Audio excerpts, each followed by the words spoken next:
بسم الله الرحمن الرحیم. منګه اوس د کراچۍ نه را روان شوو او تقریبا 75 کیلومتر مخکې رالو د بلوچستان طرف ته. دلته سومیانی هټ دی او ډیر مزیدار او ښایسته ځای دی. د دې مخکې نه بوکینګ کړی و.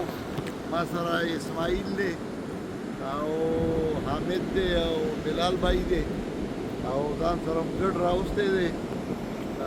دې به هم دلته کوو انشاءالله.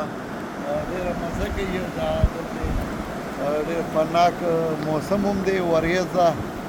زمونږ هلته په کلي کې خو سخته ګرمي وه او دلته ډېر ښکلی موسم دی، هوا چلیږي، سمندر اوبه هم ډېرې خطرناکې چپې چپې را روانې دي او ډېره مزه کوي او داسې ښکاري لکه چې د پنجپیر د درس ختم وي، داسې چپې چپې دا اوبه را روانې دي او ډېره مزه کوي.